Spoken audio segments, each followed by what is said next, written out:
نستعينه ونستغفره ونعوذ بالله من شرور أنفسنا وسيئات أعمالنا من يهده الله فلا مضل له ومن يضلله فلا هادي له أشهد أن لا إله إلا الله وحده لا شريك له وأشهد أن محمدا عبده ورسوله أوصيكم وإياي أولا بتقوى الله فقد فاز المتقون. السلام عليكم ورحمة الله وبركاته. Inshallah, let us begin our day with the morning dua taught by our Prophet Sallallahu Alaihi Wasallam, so that may Allah make us among the people who always remember Him while standing, sitting, lying down, wherever we are. Min al-qanitin wal-qanitat, inshallah. Bismillahirrahmanirrahim. Alhamdulillahi Rabbil Alameen. Allahumma salli ala Muhammad wa ala ali Muhammad kama sallaita ala Ibrahim wa ala ali Ibrahim innaka hamidum majid. Allahumma bika asbahna wa bika amsayna wa bika nahya wa bika namut wa ilayka nushur. Bismillahirrahmanirrahim. La yadurru ma'asmihi syai'un fil ardi wala fis sama'i wa huwa as-sami'ul alim. Raditu billahi rabba wa bil islami dina wa bi muhammadin nabiyya. Allahumma zidni ilman nafi'a wa rizqan tayyiba wa amalan mutaqabbala. Ya muqallibal qulub thabbit qulubana ala dinik wa ala ta'atik. Allahumma adkhilna jannatak wa ajirna minan nar. Allahumma khtim lana bil husnil khatimah wa la takhtim alayna bis su'il khatimah. Rabbana atina fid dunya hasanah wa fil akhirati hasanah wa qina azaban nar. Sallallahu ala Muhammad wa ala alihi wa sahbihi ajma'in. Alhamdulillahi rabbil alamin. Amin ya rabbal alamin. All praise due to Allah Rabbul Alamin for His blessing. We have bypassed 2017, left us. We are moving into year 2018. There's no Islamic significance about the years, but the significance is about how we are going to prepare ourselves for our tomorrow. Allah Rabbul Alamin always remind us, Ya ayyuhallazina amanu taqallah wal tanzur nafsum ma qaddamat lighadin. O you who believe in Allah, be faithful to Him and always look into yourself. Allah said, fal tanzur, look into yourself what you have prepared for your tomorrow. Of course, tomorrow in the sight of Allah is not Tuesday, it's not Thursday, today is Wednesday, but tomorrow is our next life. After we depart from this world, we have another life to prepare. This makes us different compared with the non-believers, because they only believe in this life. About the next life, they don't bother. Where we put more important towards our next life than this life. Because this life, there is a limit for all of us. Where the life in the next or the hereafter is an eternal life. There is no death anymore. So we believe that 2017 left us with a lot of good and bad memories. We cry, we smile, we laugh, good time, bad time, up and down. But one thing is sure to go up that will never come down is our age. We know your age have increased. You cannot go back, yeah. But the spirit can be still young, yeah. Age, of course, we have to accept the fact that age will keep on growing. Our Prophet sallallahu alaihi wasallam, who is very concerned about his ummah and everyone, not only the Muslim, but everyone who lived in his time, he always said, "Ayyuhan nas, jaddidu imanakum." O people, renew your faith. The Prophet always remind his people, not only Muslim, even the pagan, the mushrikeen who was there, he will call upon them, "Ayyuhan nas, O my people, jaddidu imanakum." Renew your faith. Meaning, the Prophet acknowledged that everyone do believe in something. You cannot say that the non-believers do not believe. They believe, but they don't believe in the right thing. That's the only difference. They believe in this, they believe in that, but their belief is mixed with a lot of shirk. That's why you call them mushrikeen.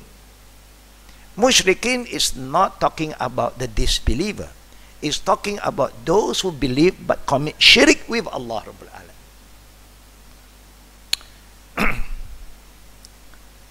So the Prophet sallallahu alaihi wasallam do not call them as disbeliever. He said, just renew your faith. Normally when New Year comes, if you are in business, you are going to do a lot of muhasabah, calculation. The profit you made last year, and also the losses that we've gone through, the good time, the bad time, and you want to improve. Normally, when it comes to dunyawi, we always want to improve and move forward. The same goes to our health. 2017, how many days we fall sick, we don't remember maybe. Most of the time we are healthy, alhamdulillah. But how can you strengthen your immunity for year 2018? Because every new year you have new diseases, new viruses. Everything is new too. Shaitan work full time. We always work part time. So for you to beat him is not easy. Only with the help of Allah you are able to safeguard yourself. Our duty as a believer, Allah reminds us with a very basic reminder, Ya ayyuhallazina amanu qu anfusakum wa ahlikum nar. And this is something nobody can excuse themselves. All you who believe, take care and save your soul and the soul of your family. These two are something that nobody can say, I have no authority, I can't do. You can do something for yourself, and you can do something for your family. Yeah. Husband, focus on your wife and the children. Mother, focus on the children and the husband. Yeah. Why mother focus children first? Because the children is very close to the mother more than the husband. Yeah. Husband is big enough to take care of himself. We just got to have faith and keep on praying for our husband, inshallah. Yeah. Ease their burden, so that their hair will keep on having dark hair, inshallah. Yeah. If not, their hair is going to turn gray very fast. But gray hair also is a sign of wisdom. The Prophet don't like you to pull out any gray hair. Keep the gray hair, because it's a sign of wisdom. Brothers and sisters, we know that year 2017, we have been very busy, and we came back from Maldives, Sri Lanka. The fellow brothers and sisters in Maldives and Sri Lanka conveyed their salam to all our Jama'ah here. Yeah. Just some sharing experience. 2 years ago, I was in Maldives, and under the invitation of the Ministry of Religious Affairs, it's a state function. At that point of time, I don't see a lot of my people there. But after 2 years, yeah, you have a lot of my people in Maldives. They have built a friendly bridge between China and Maldives. When I moved to Sri Lanka, another surprise, my people also, there's a lot in Sri Lanka. They developed a port, for the Sri Lankan government, and you can see them everywhere now. Allah knows what is best for them and what is best for us. Everybody have to recognize, acknowledge that these people from my people, they are very hardworking people. They deliver everything that you want to deliver on time and always before the time expired. Where other people, they just cannot perform like how they are workaholic people. They work around the clock. So a lot of development in all this country really owe them a lot. But Allah is giving us an opportunity. Opportunity is open to us without we realizing. We have been learning about Islam year in, year out. I believe we all have a lot of knowledge. But something is very, very lacking in all of us. We have been asking Allah, Allahumma zidni ilman nafi'a, O Allah, increase in us knowledge that benefit us. What is the knowledge that really benefit us? It's not just the adding of knowledge. It's the knowledge that we learn and we understood. We act upon it and we share it with others. I believe all of us have been sharing our knowledge with a loved one. But what Allah really wants from us, not just inward, but reaching outward, that is where we fail. I was there for 6 nights, 7 days. 2 days I spent my time in the IIUM college, focusing on workshop. How to train the professionals, the youths, government servants, businessmen, and the elders to do da'wah. Very interesting, and they benefit a lot. We divided into 15 groups. I give assignment to all the 15 groups. I give them some structure. They have to come up with their plan, and then they have to present their plan, and that's where I come in to help them to look into something practical, logical, rational, and they can do immediately. Not ideas, but you can do. Why I say that? When the Prophet ﷺ was appointed by Allah, he was not appointed by Allah as a messenger to only the Arabs, but to humanity, all races and all tribes. And that's why he reached out. Every time he received an ayah, he will convey it to whoever he encountered. People that he knows, especially, and those who knows him and he do not know them. People know who is Muhammad because of his unique character. Amin, Siddiq, people know him. But he may not remember everyone.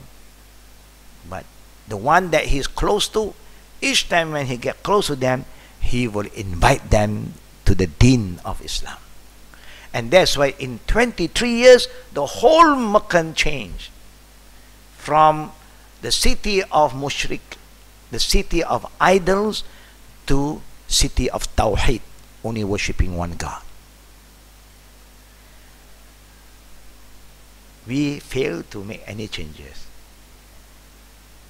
That's what I'm coming and I say. Now to go to my motherland, my fatherland, you can't. They do not want any problem. They don't allow any religious activities for the security of their country. Because religion sometimes can be a problem. Yeah? When you don't control them and they come up with all this wrong teaching, cult religion group, and create a lot of problems. Yeah, we do not deny that. Sometimes because religious people fight against themselves. Religion should promote peace, bring people together. But now you have religion who is coming to create hatred. It's very dangerous. How can religion teach us to hate somebody? No, religion is here to guide us and to strengthen the relationship between fellow mankind. But now they are coming out. You get what I'm sharing with you, brothers and sisters? They are coming out. That means Allah gives us the opportunity to do da'wah.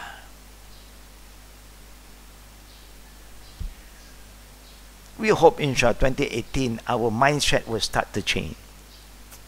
From looking inward, we are also preparing for outwards. Think. Everybody can do something. I have shared this feeling with a lot of the Jama'ah. If only Jama'ah show the interest that they are ready for this kind of mission, then we can plan workshop for all of you. Very interesting, because now your mindset is going to move forward. Not thinking of, I increase knowledge just for me, but I'm going to make sure the knowledge that I have learned benefit me, and I'm going to make sure that that knowledge will be shared with others.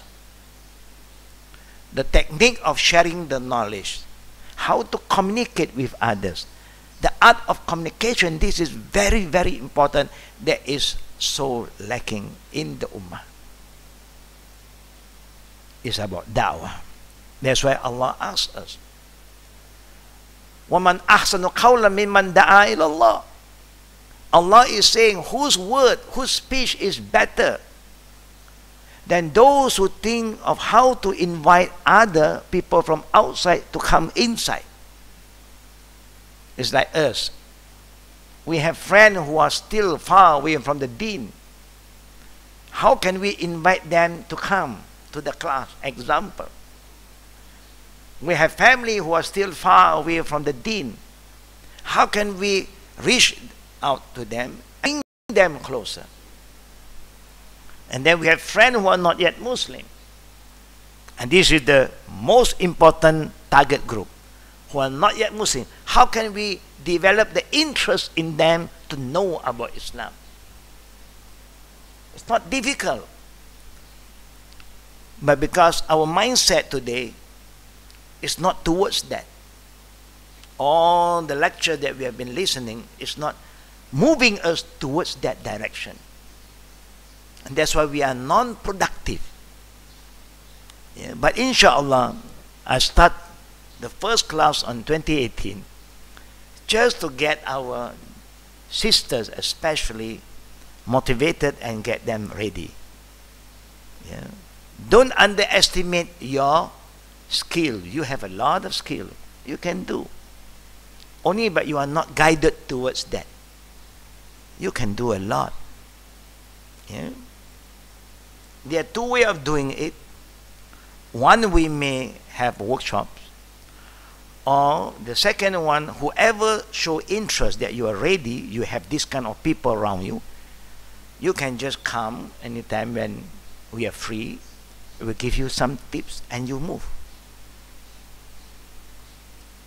I was saying yesterday, we have the best product. Anything Islamic, it should be the best product. But we are all very, we say we don't have a good salesman. So our product cannot reach others. No. Do you agree with me? We know Islam is the best. No, we know that. We believe in that strongly. But we are not ready to reach out. We always give excuses, difficult. That is what Shaitan is trying to do. Our Prophet, when he started his mission, the only thing the pagan want him to stop is that. You want money, I give you money. But give you money to stop your work. You want authority, we appoint you to be the leader. But then you stop. But the Prophet said, I'm not here for all this. I only want to call you to come back to God. The rest, leave it to you. You can carry on with your leadership. You can carry on with your money. Keep your money. I'm not here. I just invite you to believe in the true God. And worship the only one God, Allah. That's all. So there's no hidden agenda. That means we are not here for dunya. They are coming out for dunya. You know what I'm saying? They are coming out for dunya, but they don't have akhirah. We have akhirah. We give them akhirah. Allahu Akbar. If one of us here can bring one to Islam, Allahu Akbar, great rewards. And then that one is Muslim, bring another one, and that's how it grows. One of us bring one of our family members or our sibling to the class, they learn. They also have the right spirit, they go out and they share, and that's how it grows. Yeah. I'm worried also because Allah is sure to ask all of us about the money that He has given us, the wealth. Where do you spend it? How do you utilize the money that Allah has given you? To buy new things, and okay, no problem, you can prepare for your dunya. But for Allah, yeah. And that's why we try to remind all of our jama'ah, yeah, to get involved, yeah, to get involved, to get ready, because we can do a lot, inshallah. Yeah. And before I forget, just to remind again, we know that every year, the beginning of the year, we do remind our jama'ah our program. There is one program that we organize called as the LOU. You remember the LOU?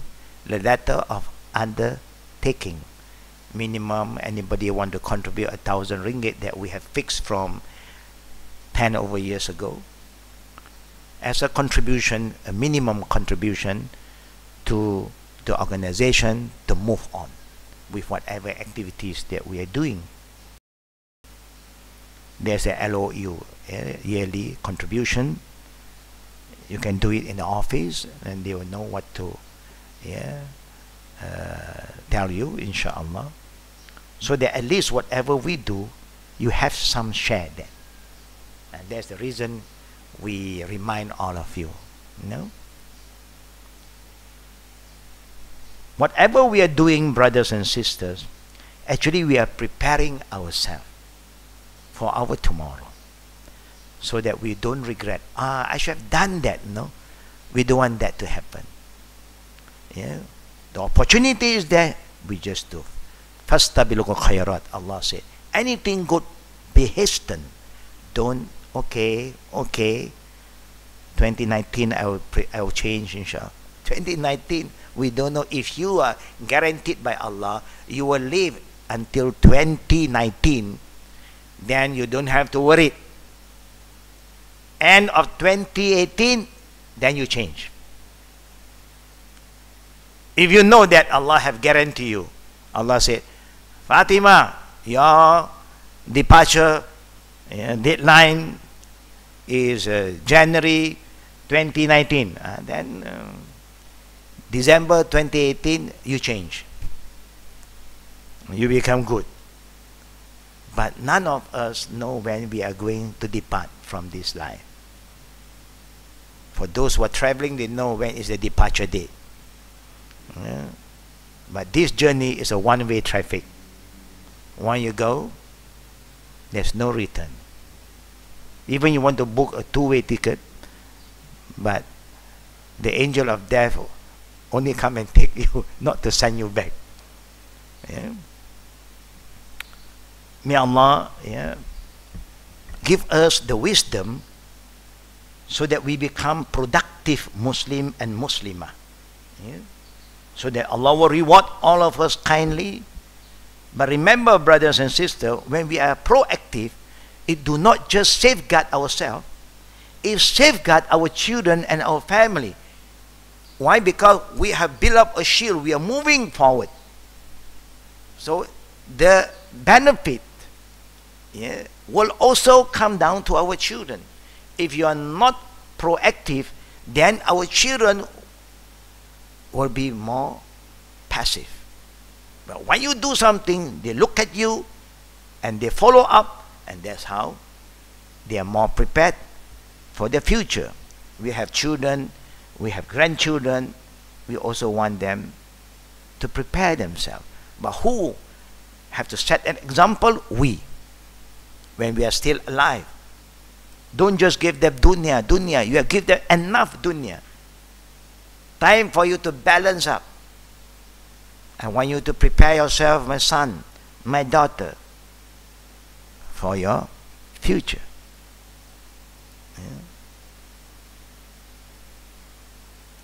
Being human, brother and sister, nobody is perfect. How perfect you want to be, you cannot be perfect. Because that is our fitrah. Perfection belongs to Allah. The topic that we are going to go in today is about, and maybe going to page 153. Very interesting topic. Praying janazah for the sinful one. Sinful Muslim. Of course, praying janazah only apply for us when the one who passed away is also a Muslim. Then we can participate in the prayer. If they choose not to be a Muslim, then we cannot force them to be a Muslim when they are alive. Then we cannot pray for them because you are forcing them. They don't believe in that. So we can't do anything. We can be there, but we cannot participate in the prayer. But as long as they are Muslim, even they are sinful, as stated earlier, the janazah prayer must be offered even for a fajr, such as one who did not pray, did not pay zakat, alcoholic, alcoholic addiction or alcoholic addict, used to commit zina, and so on. You just name it. There's no sin that Muslims do not commit today. No sin that we don't commit. I think we commit more sin than other people. Other people, it's not a sin. To them, it's not a sin. Alcohol to drink is not a sin because there's no law to stop them. But we have. However, those who are respected for their knowledge and piety, iman, and taqwa in the community should attempt to attend. We who know, who have some knowledge, we are not here to be judgmental, to say because you are a bad guy, I'm not going to come to their funeral. We should set an example. Yeah, they should attempt not to attend as a form of punishment and reprimand for people like him. I did say that like they can go, but sometimes they have also a choice not to be there. But they cannot stop others to be there. Yeah? If an alim, example, he have been trying to call this person to change. He refused to change. He don't listen to him. And he even create fitna to him. And he disliked him. He says, stop telling me. Can we curse him in return? Example, if I'm calling somebody to do good thing, to change, he refused. I also cannot force him. I will keep on reminding him until he gets so fed up. Stop talking to me about this. I don't like you. Don't ever come to see me anymore. What should I do? He have informed me that he don't like me. He don't want me to go and visit him anymore. He don't want me to come to his house anymore. He hate me. Can I go to his house? Can I go? Can you go to a house that people hate you? Sister, how you feel? Of course you can't. There's their house. There's their privacy. You cannot say, I don't care. Yeah, your house is my house. No, no, no. I have informed you, don't come. And you still want to go. You are crazy. You know? Maybe you want people to just spit at you and then chase you out in front of others. They have their pride, their right. Don't come. But what should I do? In the time of the Prophet, there was a case. Yeah, the Prophet was telling us in one of the hadiths, this guy is a good guy, but he befriended with a bad guy. And not really very bad, bad and good, bad and good. So he kept on reminding his friend, change, brother. The friend kept on listening, but never changed. He listened, but no changes. So he kept on, and still no changes. So after some time, this good friend was very, very upset. He said, you're so stubborn. Yeah. God will not forgive you. Because you know, but you still carry on with the bad thing. He was so upset that he put some pressure on him. God will not forgive you. The qadr of Allah, according to this hadith, we don't live, we are not in Akhirah yet. But Allah gives the knowledge to the Prophet. Both of them die. Normal people say, this good guy, mashallah. That, khalas. He's a bad guy. And the day of judgment, Allah called this good guy first. He said, who gave you the authority to use my name that I will not forgive him? Who gave you the right to say that I, Allah, will not forgive? I am all forgiving. It's up to me, but you have no right to use my name on anybody. Then Allah proved to this guy, I will forgive him now. He will enter paradise. Because what you have said, I will send you to hellfire. Na'uzubillah. To show us, even we are a good guy, we try our best to advise others. Others do not change. Don't condemn them at all. The least that we can do is what? Make dua. He said he don't want to see you. Don't come to their house. Okay. Last time you're so close. Now you're so far. But make dua. Don't condemn them. Is that easy, sisters? Is it easy to do? Not to condemn anybody?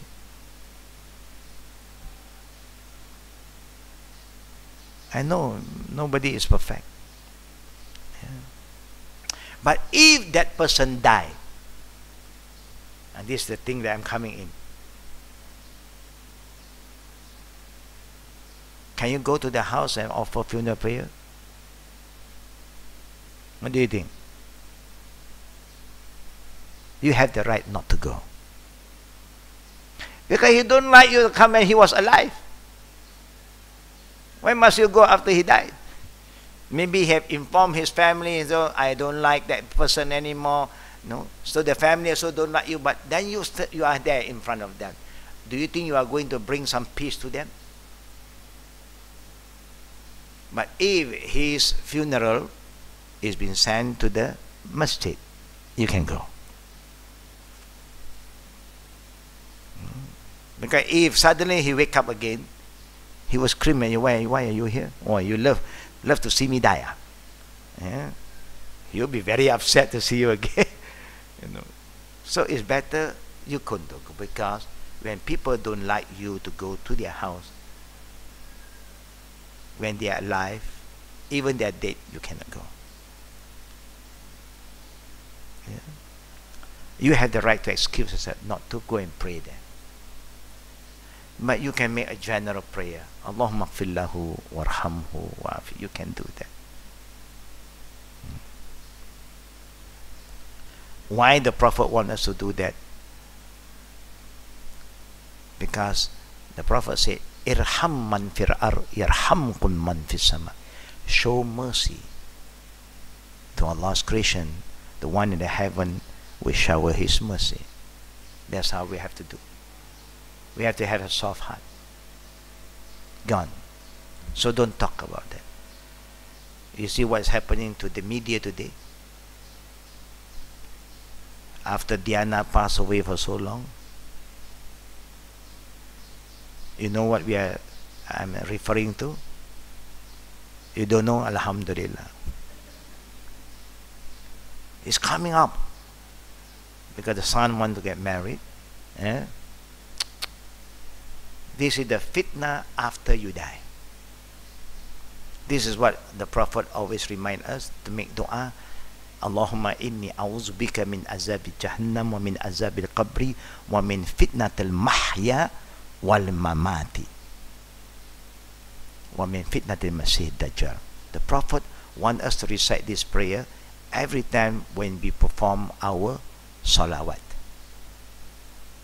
Before you give salam, the last tahiyat, to recite this. When you are alive, alhamdulillah, people don't create fitna. We hope that people won't create further fitna when you die. Some people, they do not want to create fitna when you are alive, but after you die, they talk a lot of the bad things. That's not good. Yeah.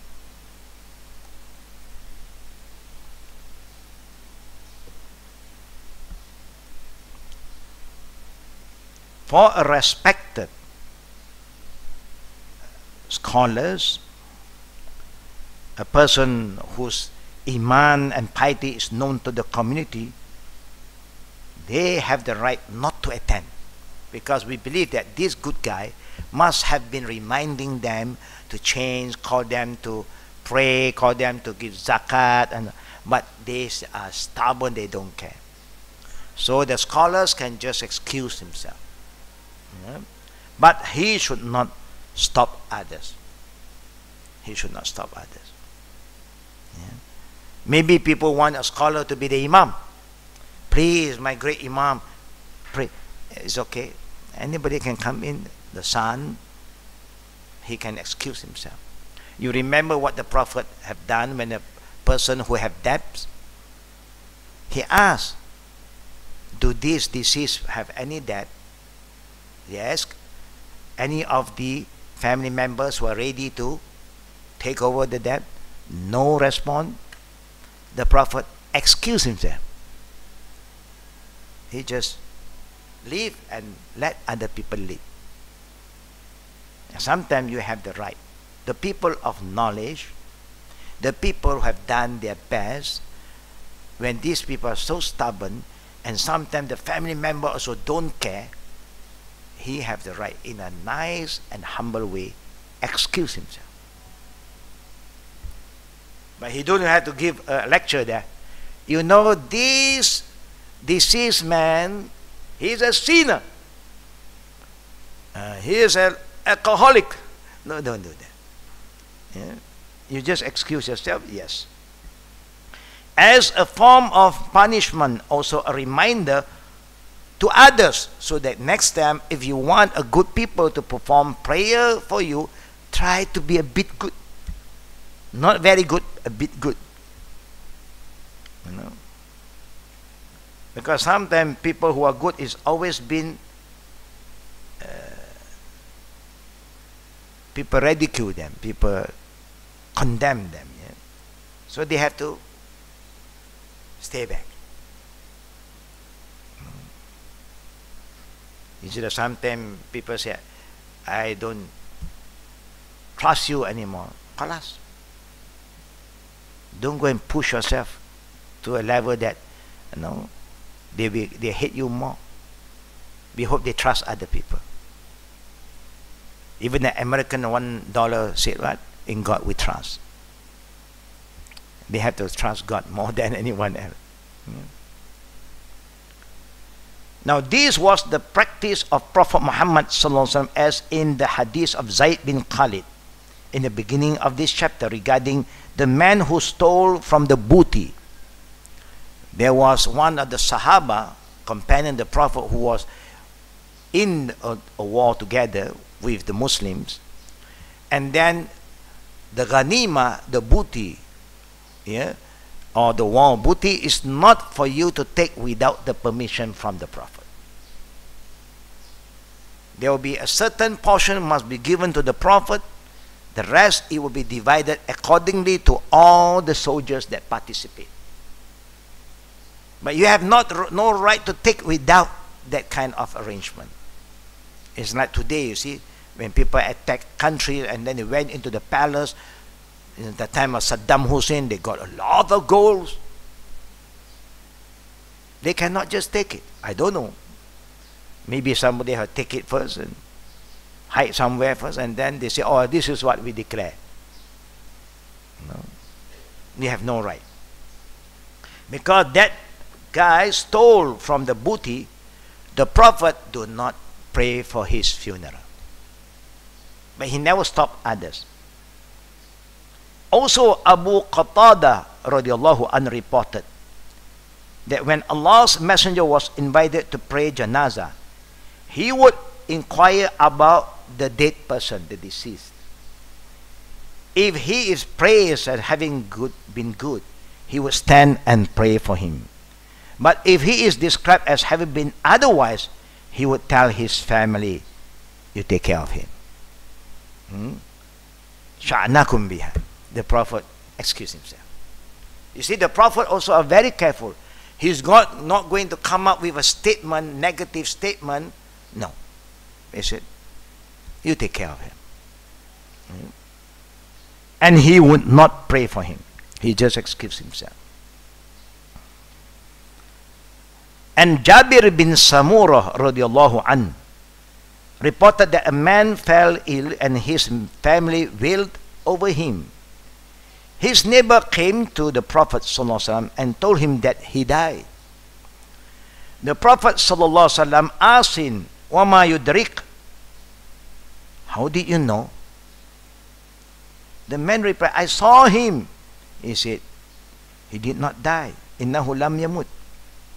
So he went back and heard the wailing again. His wife said, go to the Messenger of Allah and tell him about the wailing. The man said, may Allah curse him. Then he went to his neighbor's house and found that he had cut his throat with a knife. He went to the Prophet and told him that he died. He again asked him, my Yadrik, how did you know? He replied, I saw him cutting his throat with a blade that he had with him. And then the Prophet asked him, Anta ra'aita? You saw him do that? He said, yes. The Prophet said, Izan la usalli alayh. When he commits suicide and you are the witness, I will not pray. Meaning, if one person know a guy committing suicide, yeah, you really see this thing happen in front of you, not just here, yeah, not, yeah, I heard, no, you witness that, you should not perform prayer. You have the right to say, I don't want to pray. I have told him, don't do this. Yeah, whatever problem we have, we are not supposed to commit suicide. It's haram. Yeah. At-Tirmizi, one of the scholars of hadith, said, this is a good hadith. The hadith that was shared with us is a sahih hadith. The people of knowledge have differed about this. Some of them say that the Muslim should pray for everyone who faces the Qibla in prayer, and for the one who commits suicide. Yet it's true, for those who do not really know, yeah, we can do that. But those who really know, and you have warned them and he don't care, you have the right to excuse yourself. Yeah. Now this is the opinion of Sufyan al-Thawri and Ishaq and Ahmad. Yeah. And Ishaq and Ahmad said the Imam should not pray for the one who commits suicide, but the other people, then the Imam should. This is according to the opinion of some scholars about performing prayer for the sinful Muslim. Yeah. But the general hadith, this is opinion. Opinion is not our reference, remember. I can have an opinion, you can have an opinion, but if you are back up with some reference from the hadith, then that will be our reference. The reference from the Prophet is there. Yeah. But not to stop others. Yeah. Don't talk about that. It's you yourself, you excuse, and then leave the matter to the rest. Ibn Taymiyyah also said, if someone refused to pray janazah for one of those, a robber, a killer, and one deep in debt, as a warning for those like him from doing similar act, this is good.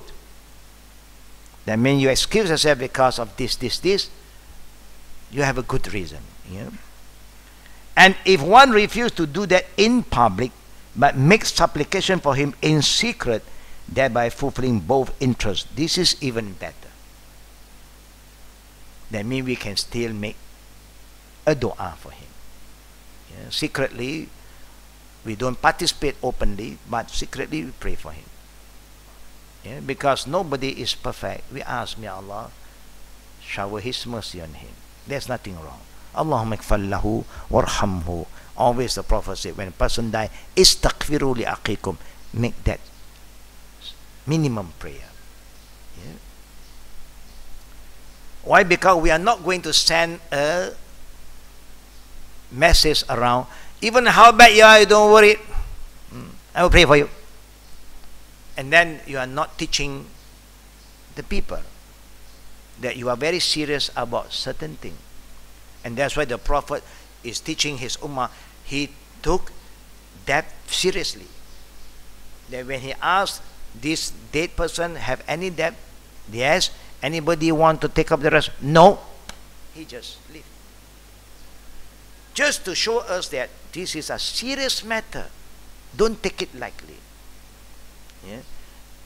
In our country now, I do not know whether towards towards the north or south, you come across a lot of signboard.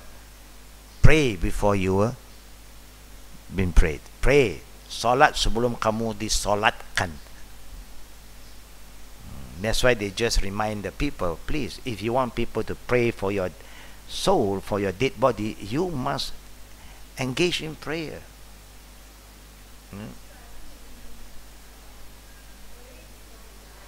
Yeah, of course. Because you die, people is going to pray for you. But they use the word solat sebelum kamu disolatkan. Kamu disolatkan means you will die. You are dead already. Yeah? It's like people who don't want to go to the mosque when they are alive. Suddenly, when they die, you bring them to the mosque. Yeah. Maybe the mosque, you don't have to send him to the mosque. Go to the graveyard directly. Don't waste our time. You know? Yeah, sometimes if the person really anti-mosque, you know, what is a mosque? I don't believe in this mosque. And if the community of the mosque, the AJK knew about that, when he died, please don't send him to, because he hates the mosque. So you just pray wherever the body is, in the hospital, in your house, and then you go straight to the graveyard. Yeah. Alhamdulillah, nobody say, I don't want to go to the graveyard. And then they have a problem. Where are you going to send them after that? Now, those who have repented, there are two types of sinners, the one who carry on and the one who have repented. The janazah prayer must be performed for an adulterer who died because of establishing the had upon him. That means if a person who have accepted the punishment, then the prayer must be offered. Yeah. The same go to if a person kill another person, and the qisas, the punishment, life for a life, he will be executed, then you must perform the prayer for him. You cannot say that he have killed somebody, the punishment is death, then we don't have to pray for them. You still have to pray for them. Yeah? Imran bin Hussain reported that a woman from the tribe of Juhayn came to the Prophet ﷺ while pregnant from zina. She said, "O Prophet of Allah, I deserve punishment, so give it to me." The Prophet ﷺ summoned her wali guardian and instruct him, be good to her. Ahsin ilayha fa iza wada'at fa'tini biha. When she delivers, bring her to me. The wali did that. Meaning, the Prophet ﷺ commanded her to tie her clothes around herself. She was then stoned to death, and the prayer janazah was offered for her. Omar said to him, "Do you pray for her, O Allah's messengers?" Prophet, after she committed zina, he replied, "She has repented, and her repentance is such that were it to be divided among 70 of the people of Al-Madinah, it would encompass them. Do you know of any better repentance than that she have gave herself to Allah?" Yeah. But the beauty part of this story, a person commit, and why she was stoned to death? Why? If because she is a married man, a married woman. But then the Prophet didn't ask for the who made you pregnant. Let's look at this. You are the one who come to the Prophet. You confess. The Prophet never asked for who is the one who have done that to you. No. But if she will not come, the Prophet will never chase after her. But even then, the Prophet called the wali. If the wali is there, if there's no wali, they come back later on, because your child is not a sinner. There's no sin on the baby. You are pregnant, but the child is not a sinner. Go home. And sometimes if the person came and just confessed, the Prophet will not entertain at all. What proof do you have? The Prophet wants the one who confessed to give proof. Or he said like this, like that. Nobody knows. Why must you come and tell me? Is you with Allah? Repent. See how merciful the teaching of Islam is. Not here to, quickly get all the reporter. come and write down. Oh, no. Go back. Maybe you become a better person. And you say, I'm pregnant. The prophet is not a doctor to check you. Maybe no, I think maybe your stomach is having some problem. Just go home. But yes, I'm pregnant. Prove to me you are pregnant. Yeah, there is life inside my body now. It's kicking now. But the baby have no sin. Go home. After she delivered, the one who have a wali, the wali will bring. If the wali don't bring her back, or the wali died before her, and she will not come back, no case on her. The prophet will never send people to look for her. You repent to Allah, but she won. And so the prophet act upon her demand. You remember the story of a sinner in the time of Jesus? They said, stone her. Because there is a punishment in the law of Moses, in the Ten Commandments. He said, if Jesus is here to reconfirm the teaching of Moses, you stone this adulterer. Jesus said to his people, let the one who never commit a sin throw the first stone.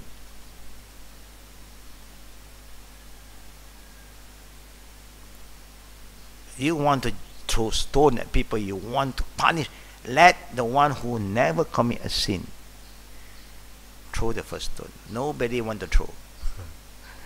Because everybody knows, oh, I'm not an angel, I'm also a sinner, khalas.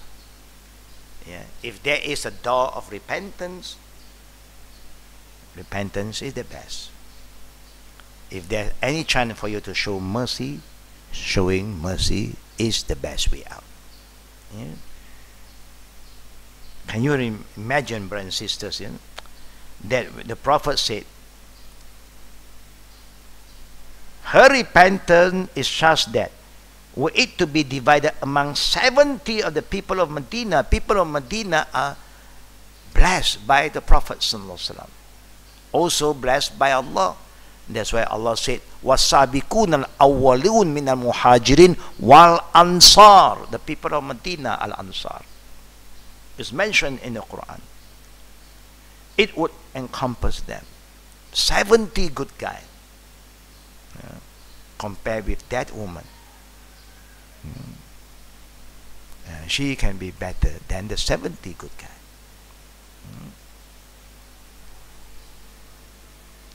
The last issue I'd like to share is those who die while in debt. The janazah prayer must be performed for those who die in debt, not leaving any money to pay off their debts. At first, the Prophet did not pray janazah for such people, but commanded others to do, as is indicated in the report that were cited earlier. We have shared with all the sisters and the brother before. Now let us look at the other reference. Salama bin al-Aqwa reported that he and other companions were sitting with the Prophet ﷺ when a janazah was brought before him, and he was requested to pray for it. He asked, Hal alay dain? Does he have a debt? He was told, no. He asked, did he leave anything? He was told, no. So he prayed for him. Another janazah was brought before him, and he was requested to pray for it. People love the Prophet to pray, to lead in the janazah prayer. He asked again, does he have a debt? Hal alayhi dain? He was told yes. He asked, Fahal tarka shay? Did he leave anything? He was told 3 dinar. He pointed with his finger indicating 3 burned in the fire. And then he prayed for him. A third janazah was brought before him, and he was requested to pray for it. The same thing happened. He asked, does he have a debt? He was told yes. 3 dinar, he asked. Did he leave anything? He was told no. He refused praying for him, and he said to the other's companion, Sallu ala sahibukum. You pray for your companion. If a person who died have debt and he have property left, some property, in Islam, no one, any of the family can come and claim inheritance until the debt is been settled with the money. Even in the Quran talk about inheritance, fara'id only come in after he pay his debt and after the wasiat is been separated. Then the rest, the family member can come and ask for their right, because what he has done for himself, you must honor his right. He must pay his debt. That is his debt. You must honor. And his wasiat, you must honor. After that, then you can divide the property among the inheritors. But the third one is a person who don't have. So the Prophet called the companion, you pray for them. A man of the Ansar called Abu Qatada said, pray for him, Allah's messenger, and I will pay off his debt. And then there are cases that a man will come, I will take the responsibility, I will clear his debt. Then the Prophet will pray. That means any one of us, somebody has debt. I mean, debt here in Islam is debt not for comfort. That means debt for survival. There are people who work very hard, still not enough, because they don't have any qualification and their big family. Never is enough. Their monthly income is not enough. I mean, if they are not the spendthrift type, not going for comfort, they go for the minimum, even then it's not enough. So they went to the shop, they just get the goods, they'll pay monthly, and never they can be able to clear the debt.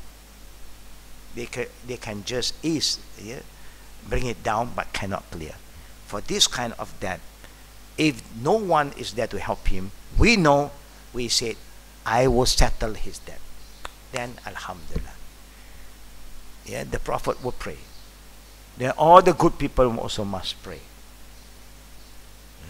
Why? To show us that don't take that lightly. It's a serious thing. Serious or not, even the Prophet, who want all Muslims to have offer their right to another Muslim. The Prophet said, Haqqul Muslim ala Muslim sittun.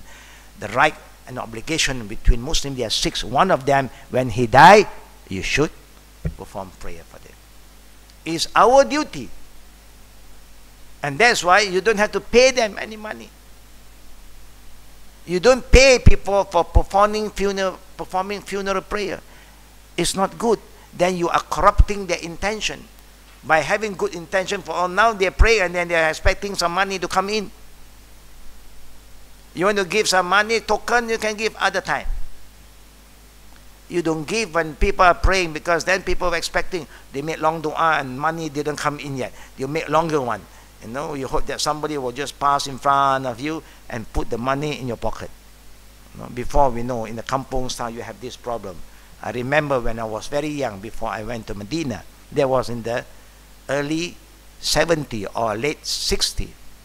When there's a funeral, there's one guy. He's always there. He's like, MashaAllah, like an angel. When there's a death, he's there.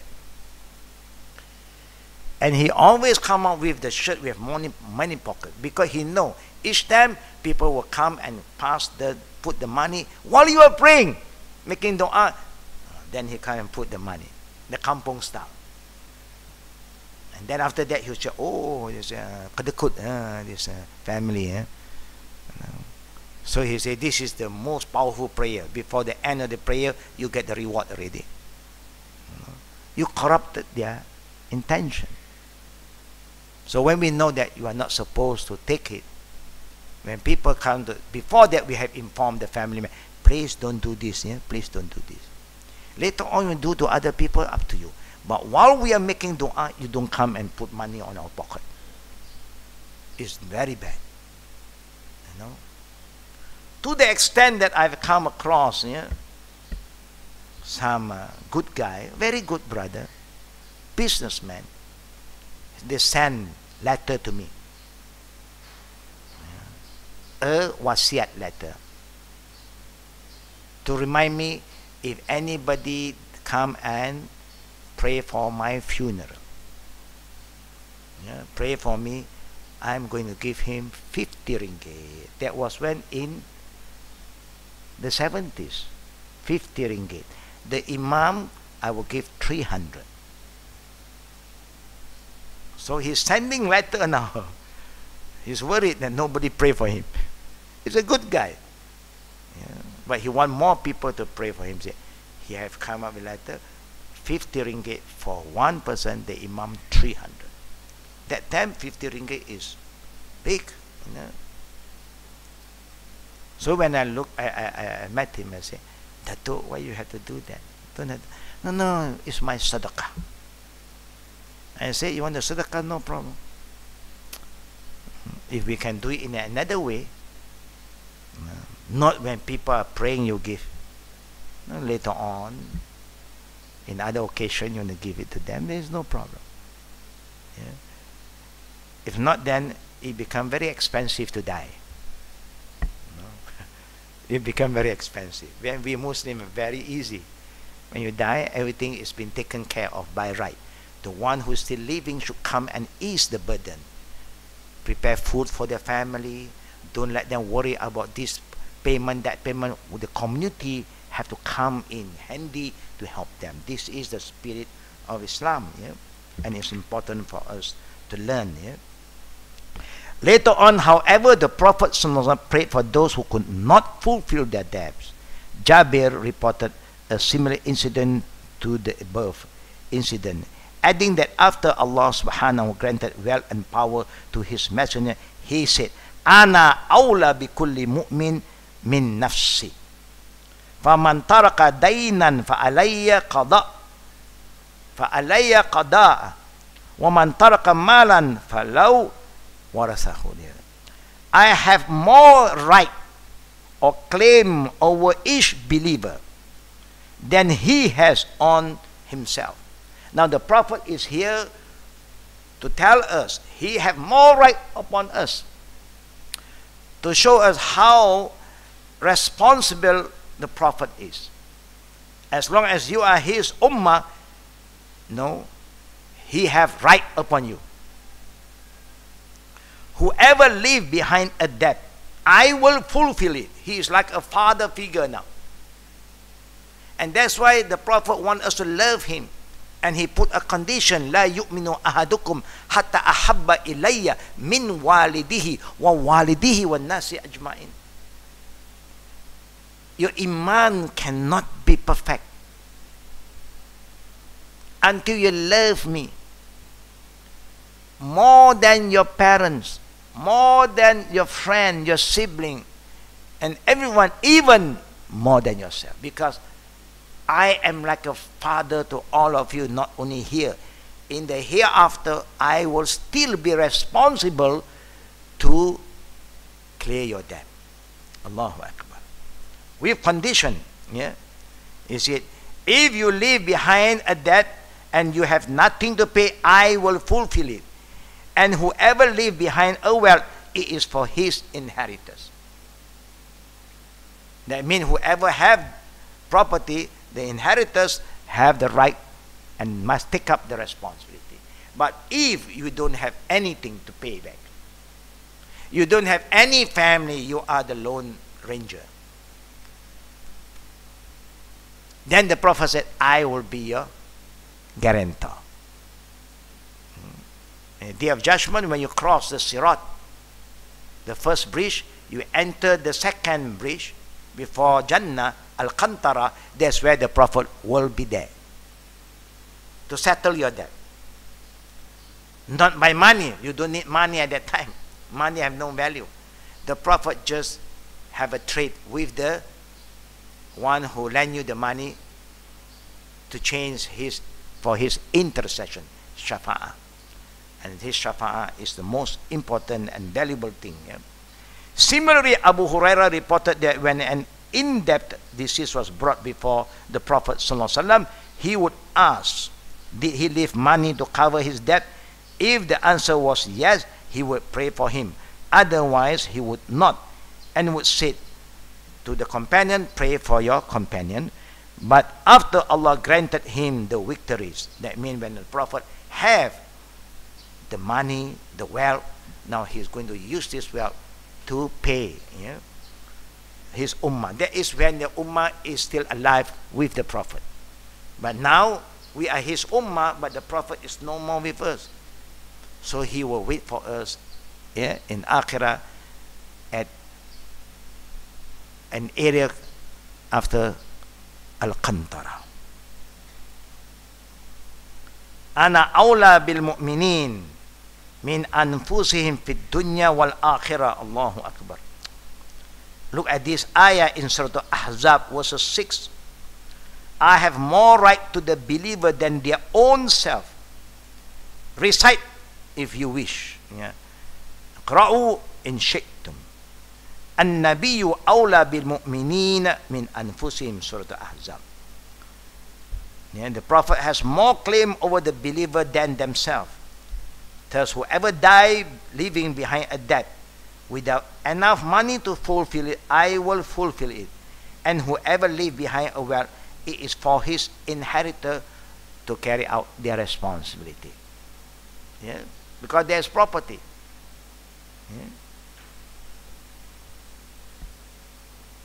At-Tayalisi commented on this hadith.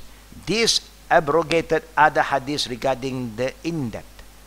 Similarly, anyone after the Prophet who is in charge of the Islamic State should pay off the debts of the deceased Muslim who did not leave any money to cover them. That's where the Baitul Mal comes in. That's where the Baitul Mal comes in. The money is to clear. But if in case the debt get involved with the along, now the along come in. The Islamic State still have, if they have the money, they can. For survival, they can. But for comfort, then it's too bad. For survival, they can. But they only pay back the debt, not the interest. And the authority should come very hard to these people. You cannot expect any interest. This is the only thing that he owes you, he took from you, he will pay on his color. If they want to be tough on this issue, then the authority have to handle them. You cannot oppress the dead anymore. And you have no right to come after his family. He owe you 5,000, 5,000. We pay. Oh, but he have default the payment. Now it's 15,000. No, 5,000. You deal with the authority now. The authority have right. You know that when the Prophet confirmed the riba, that is haram. Riba was haram very early. But later on, when the Wida, the Hajj Wida, then only the Prophet what they call reinforce the law. Earlier, no. Because they are not ready. Then they said, from today, in Arafah day, that is the last year of the Prophet's life in this world, I forbid riba. And the first riba that I stop is riba Ibn Abbas from his own family. But then Ibn Abbas had the right to get back his capital. Whatever you lend somebody, say 10,000, and then you have an understanding, you pay me back in 2 years' time, but you pay 12,000. Now you only can get 10,000. You cannot get more than that. The 2,000 extra is considered riba. That is haram. So even you borrow from a not yet Muslim, Islamically, the one who have authority can solve this problem. You can't. Because these people will come after you. But the one who have authority must come in and settle the issue already. That should be the proper manner for a leader and for those who have authority and those who have the means. Yeah? For Muslims, sometimes there are two ways for you to do. Either you pay back or you look for the people who he owes and ask them to forgive. Can you please forgive my parent who have taken some debt, so owe you some money, and you say, Sudahlah, no, I halal, then khalas. Yeah? There's still other ways, inshallah. That's all I'd like to share with all the good sisters and brothers today. If there's any question, now we open for Q&A. Don't forget, people that don't like you at all, you have the right to excuse yourself, but don't talk about them. Yeah? Just excuse yourself from praying the janazah prayer. But you can give a general prayer, make dua. Faddal, inshallah. Sister Fawzia, you have anything to ask? Any other sisters, any question? Alhamdulillah, when there's no question and we have no debt, alhamdulillah.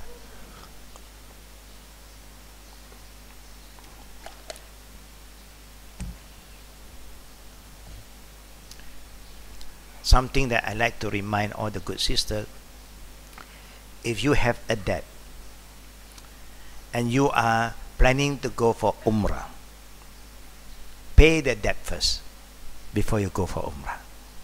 Umrah is sunnah. Paying the debt is wajib. Yeah? When people ask you to pay, no money, but you have money to go for Umrah, it's not good at all.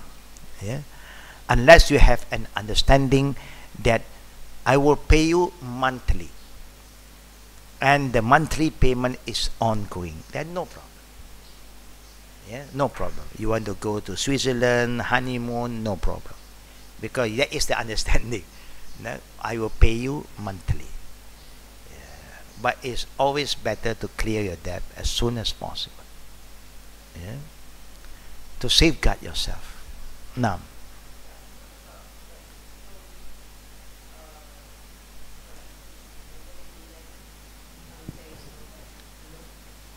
use the mic, inshallah. Yeah. For luxuries, they owe the banks and all that. Do the family have to pay for it? For luxuries. For luxuries, these days, of course, it's different from the time of the Prophet ﷺ. People owe banks, they buy expensive cars, expensive houses, So, yeah, normally for this kind of case, they cannot get the help from Baitul Mal. Baitul Mal are not responsible to come to clear your luxury kind of debt. But when you say we may take loan for this, there, and then, of course, then you still have the property under your name. You see, there's where the family have to make arrangement already. From a bungalow house, you can go to the condominium. Give back. You can buy back a condominium and then stay, and then you don't have that kind of comfort anymore. That one, the lifestyle is going to change. You cannot say, I still want everything. No problem, you pay. You carry on the payment, no problem. If not, then the bank will come after the family, the property, they'll come after the property already. Because they have some kind of caveat. Okay? Anything that you buy by loan, there's a caveat. So the caveat that he is going to come and he has all the right. Unless you have another policy, I do not know. Now the bank also give a lot. They have insurance coverage. If you buy an extra insurance coverage, anything happen to you, the insurance will pay back your debt. I don't know. Sometimes people do ask me about this. I said, as long as you don't go involved in riba, then no problem. Yes. You are clear about that? Yeah. I just agree with that. To buy a car, if you have cash, no problem. Ferrari ka. If you don't have a cash, you don't have the money, you want to go for loan, you still buy a car. A car is a car to bring you from one point to another point. A cheaper car make your life easier actually. People look at your car, so people don't bother. Don't attract people. When you have a very expensive car, you attract people. But if you have the means, I don't say you can't, then it is your right, your comfort. Yeah? Allah can give you your right for the comfort. But don't burden yourself. Yeah? Naam, Sister Fauzia. Assalamualaikum, Ustaz. Assalamu warahmatullahi wabarakatuh. Everybody who owns a car have to have car insurance. Car insurance, correct. Okay, that's a must. But can you also have a life insurance? Are you allowed to have life insurance? Yeah. That is the only insurance that scholar don't allow. Because that means you put a price for your life. You can't. But the like car insurance, all this, because this is a must, a necessity now. How about travel insurance? The same go to travel insurance. D- Travel can you- insurance is for the other, in case you are not well, in case you have some problem, they have to transfer you back. It's okay. So it's Not life insurance. The only insurance that scholars said no is life insurance. Health insurance, educational insurance, medical insurance, yeah, they are open for that. Only life insurance. Jazakallah khair. Alhamdulillah. And the last question? None, alhamdulillah. So don't forget to all the sisters and brothers who have been supporting us for the LOU. You are welcome again to give us a humble reminder every year.